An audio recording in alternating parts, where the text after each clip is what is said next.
لو انت داخل اولى ثانوي او تعرف اي حد اولى ثانوي سواء كان نظام البكالوريا او الثانوي العام، لازم تبعت له الفيديو ده وتكمل معانا الفيديو للاخر، لان النهارده هعرفكم على شويه حاجات معظم الناس لغايه دلوقتي ما تعرفهاش.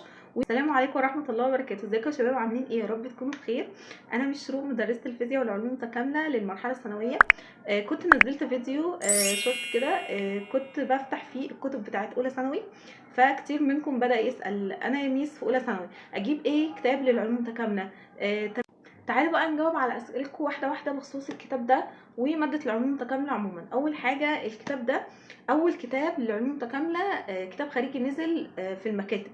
يعني مفيش لغايه دلوقتي اي كتاب خارجي منزل كتاب للعلوم المتكامله غير كتاب التفوق.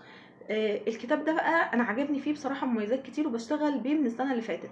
اول حاجه ان الشرح بتاعه اول ما بتفتح كده الكتاب يفتح نفسك على المذاكره، مقسم لك الدنيا في جداول، في خرائط ذهنيه. المعلومه بتاعته تقدر ان انت تاخدها منه سهله، وطبعا هيظهر لكم يعني جزء من الكتاب هتشوفوه.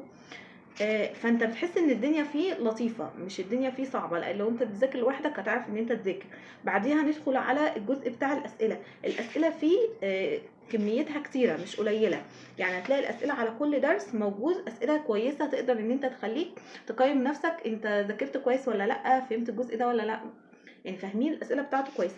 والاهم طبعا ان هو مطابق للتعديلات الوزاريه بتاعه الوزاره. يعني المنهج اما اتغير من السنه اللي فاتت فدلوقتي لا، هو ده مطابق للمنهج بتاع الوزاره، فنقدر نجيبه واحنا مطمنين. موجود في كل المكاتب ونقدر ان احنا نطلبه اونلاين طبعا من الصفحه بتاعتهم.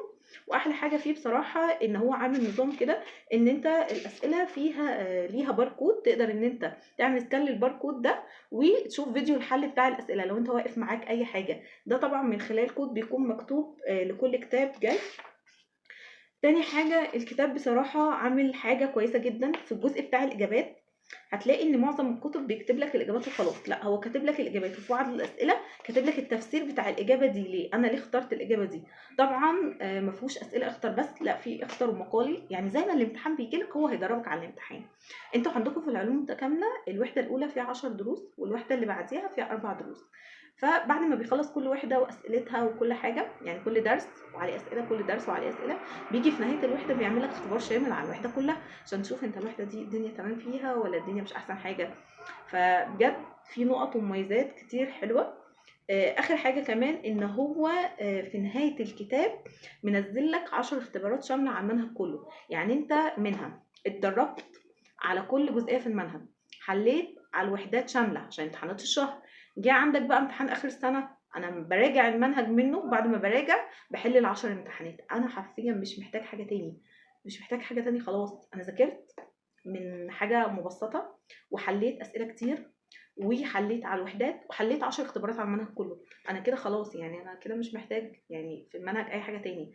العلوم المتكامله ماده كويسه بس ان انت تذاكرها من الكتاب الصح وان انت تبدا تفهمها صح.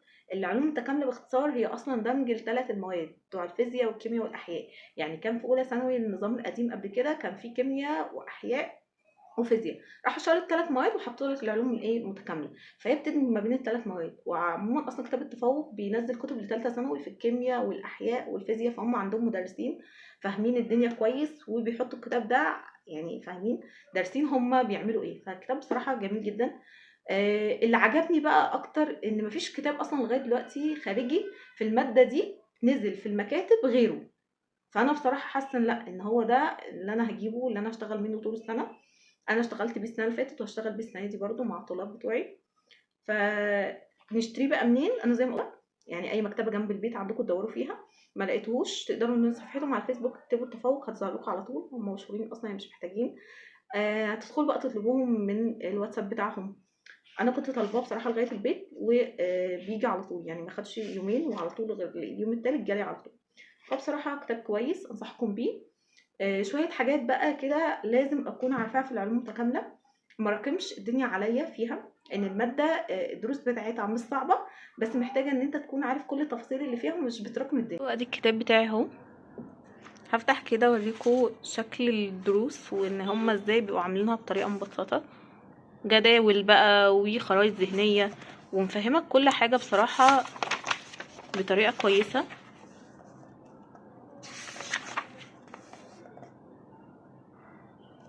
هو بصراحه بسيط جدا في الشرح، الاسئله بتاعته في اسئله اختياري وفي اسئله مقالي زي ما بيجي في الامتحان. هتلاقي طبعا اختبارات شامله زي ما قلت لكم في الاخر. بصوا هنفتح كده على الجزء الاخير منه، اختبارات شامله 10 اختبارات، يعني انتوا مش محتاجين حاجه تاني بصراحه. ده الاختبار الرابع.